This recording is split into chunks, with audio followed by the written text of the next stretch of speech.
वैशाख चौथ व्रत हर साल हिंदू पंचांग के अनुसार वैशाख मास के कृष्ण पक्ष की चतुर्थी तिथि को मनाया जाता है।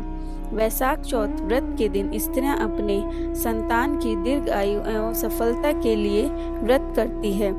व्रत के फलस्वरूप चौथ माता और विघ्नहरण श्री गणेश व्रती स्त्रियों के संतानों को रिद्धि सिद्धि प्रदान करते हैं। आओ हम यह व्रत की कथा सुनते हैं। किसी गांव में एक विधवा माता और उसका पुत्र रहता था।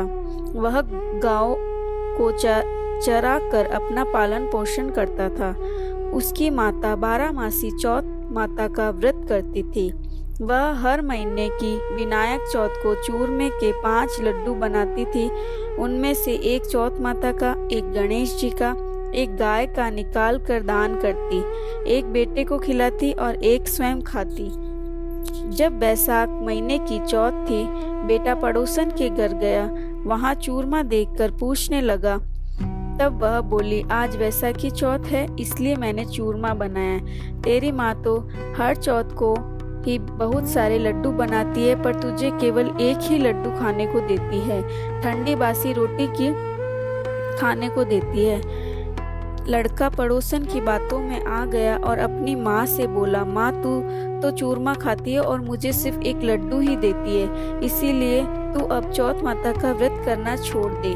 माँ ने कहा, बेटा मैं तो चौथ माता का व्रत ही तेरे सुख शांति के लिए ही करती हूँ, मैं यह व्रत नहीं छोड़ सकती। यह सुनकर उसने परदेश जाने का विचार कर सुबह उठकर माँ से बोला, माँ मैं कमाने के लिए परदेश जाऊंगा। माँ बोली, बेटा यदि तू मेरे से नाराज होकर परदेश जाना चाहता है तो यह माता जी की आंखें अपने साथ ले जा।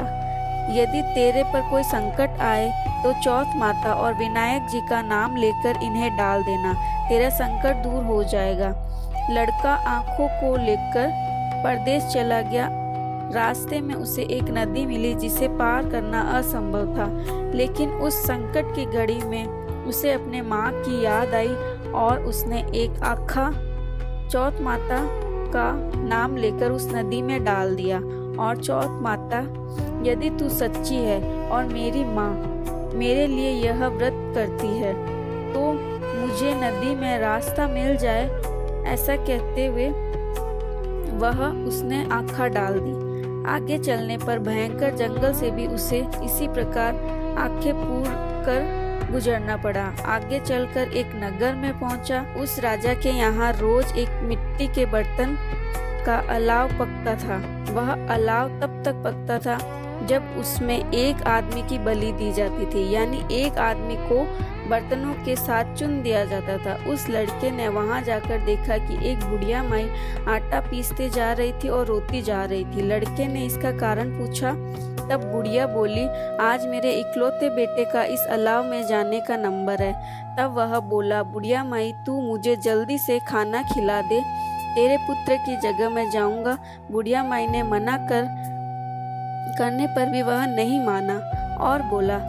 राजा का बुलावा आने पर अपना सामान बुढ़िया माई के घर छोड़कर वह चला गया। साथ में चौथ माता के आंखें और एक जल का लोटा उस अलाव में अपने साथ रख लिया और चौथ माता का नाम लेकर बैठ गया। दूसरे दिन अलाव पक कर तैयार हो गया। लोगों को बहुत आश्चर्य हुआ। प्रजा ने जाकर राजा से बात कही। तब राजा स्वयं देखने आए। अलाव में से बर्तन निकाले जाने लगे तो अंदर से आवाज आई, धीरे धीरे बर्तन उतारो, अंदर मैं हूँ। तभी राजा ने आवाज सुनकर कहा, तू अंदर कौन है, कोई भूत प्रेत या कोई देव? तब वह लड़का बोला, कल जिस लड़के को तुमने अलाव में चुना था मैं वही लड़का हूँ। लड़का बाहर आया। बाहर आने पर बुढ़िया माई व राजा के पूछने पर उसने कहा कि यह सब चमत्कार मेरी चौथ माता व विनायक जी के व्रत का फल है। मेरी माँ मेरी सलामती के लिए व्रत करती है। उन्हीं के प्रताप से आज मेरा यह भयानक संकट दूर हुआ है। राजा को विश्वास नहीं हुआ। तब राजा ने 2 घोड़े मंगाए। एक पर वह स्वयं बैठा और दूसरे को लड़के को बिठाकर उसके हाथ पैरों में जंजीर बांधी और कहा, यदि तेरी चौथ माता सच्ची है तो यह जंजीर मेरे हाथ पैरों में आ जाए। लड़के ने चौथ माता का आखा पूर कर कहा, हे गणेश जी महाराज, आप मेरी रक्षा करना।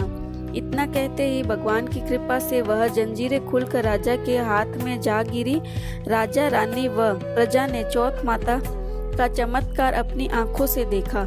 उसी दिन से वे सभी चौथ माता और विनायक जी के परम भक्त हो गए। राजा ने अपनी राजकुमारी का विवाह उस लड़के के साथ कर दिया और बहुत सारा धन वैभव देकर उसको विदा किया। अब वह दोनों वर वधू अपने गांव पहुंचे तो लोगों ने जाकर बुढ़िया माई को बताया कि तेरा बेटा बहू को साथ लेकर आ रहा है। तब वह बोली, अरे नहीं, मेरे भाग्य में बहू बेटे का सुख कहाँ। वह ऐसा कह रही थी, दोनों जने उसके पैर में गिर गए। बेटा अपनी माँ से माफी मांगने लगा और कहने लगा कि यह सब चौथ माता की कृपा है, आज मैं तेरे सामने खड़ा हूँ। उसके बाद उसने सारी नगर में ढिंडोरा पिटवा दिया कि सारी सुहागिनी बेटी की माँ हो सके तो लड़कियां भी चौथ माता का व्रत ही अवश्य करें। हे चौथ माता, जैसा तुमने बुढ़िया माई और उसके बेटे को दिया, वैसा सभी कहानी सुनने वाले और सुनाने वाले को देना। जय हो चौथ मैया की।